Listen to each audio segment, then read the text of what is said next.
Welcome back. Now to get started with the setup, we are going to go to your left side menu and we're going to go inside of S2 Member and we're going to go to the General Options link. When we get there, you're going to see several things and we're going to start with the top menu, and most of these things are going to be pretty fast and we're going to leave the default settings. For example, we're going to leave the plugin deletion safeguards. And this is actually more conservative, so you don't lose all your data. We are also going to look at the security encryption key, and what this does is it keeps your members' information secure. And what you'll need to do is you'll need to auto-generate a security key by clicking this link. And once you get this link, you are going to want to write down this information or to put it in a secure location in case anything happens to your WordPress location. And so in this particular case, if you have a password saver such as RoboForm or LastPass or OnePass, you can then take that number and put it inside there. So we're going to do that right now. Okay, assuming you have saved your key, we're going to go to the next section. Now, this is something that most marketers will probably not be dealing with, but you do want to run this by your hosting company to find out if this is something that you have to do, but in most cases you will not.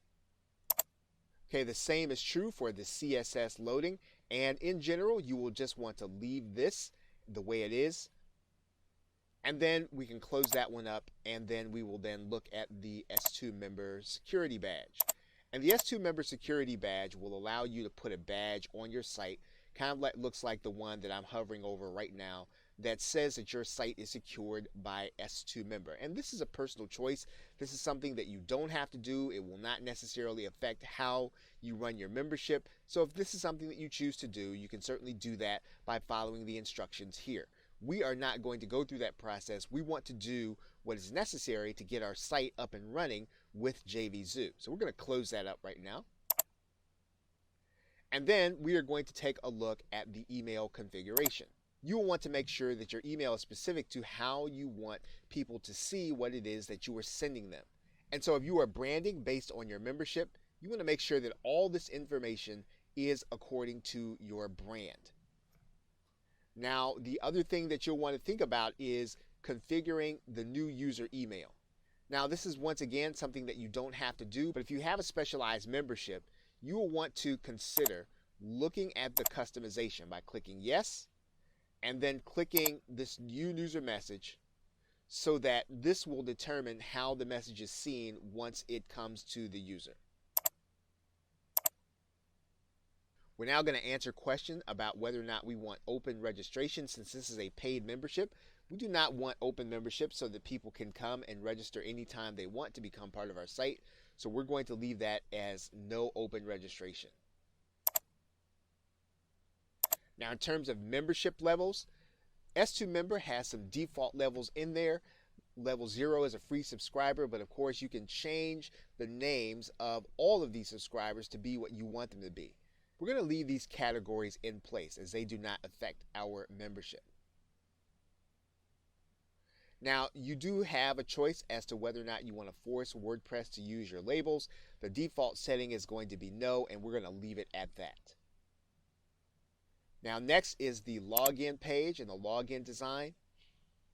You're then going to come into the login and registration design, and you are going to see some things that you can change. But once again, none of this is really going to keep you from being able to set up your membership. Now, there are some options for you to be able to customize.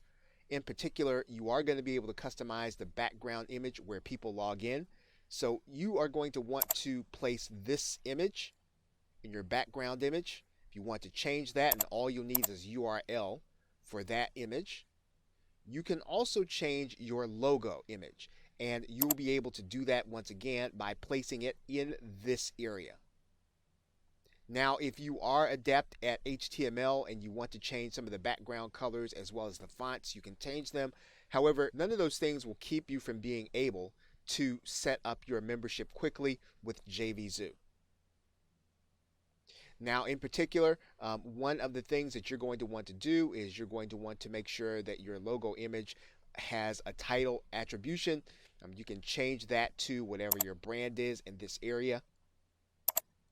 And then if you want to have a display link at the bottom back to your home page, you can do that. Otherwise, you can leave the default setting. And with that, once we're done with that, we can close up the login and registration design, and we can go to the registration profile and fields.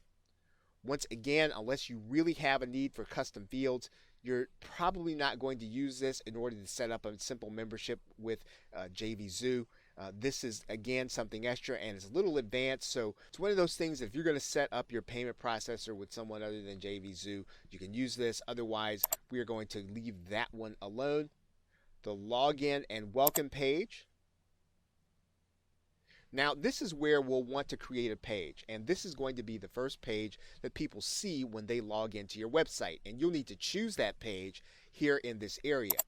Now, you probably do not have a page set up already, so what we're going to do is we're going to go and set up a page right now. And to do that, all we're going to do is we're going to right-click, and we're going to open this Pages tab in a new tab. Then what we're going to do is we're going to add in a new page. And then you'll call this page something like, Welcome to our membership area. And when you're done there, you'll click Publish. Now what we're going to do is we're going to go back here, and we'll probably need to refresh this page so that we can find it. We'll come back to the Login Welcome Page area, and then we'll make our Login Welcome Page Welcome to my membership area. These other two settings can be left as default, once again, unless you have a compelling need to do it. And we're going to close up the login welcome page.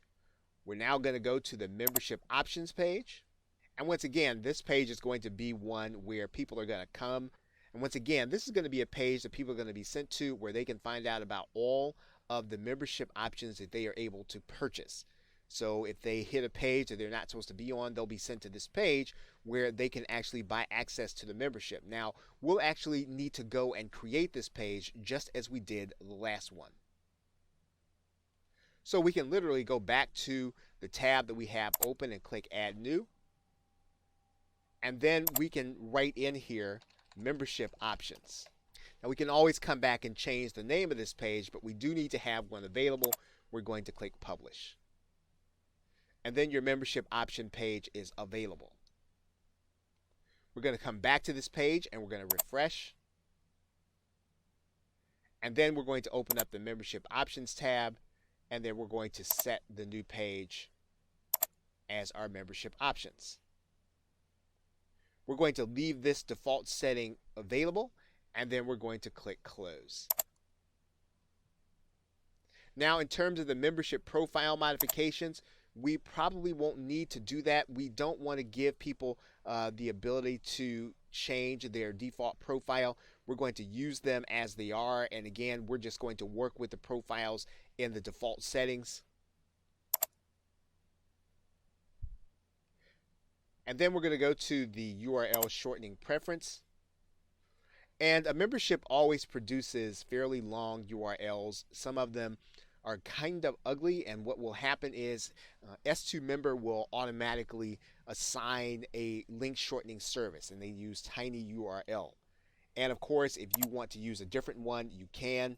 But tinyURL is free, and you can definitely use it inside of your membership. And once you've completed all the general options, all you need to do is click Save All Changes.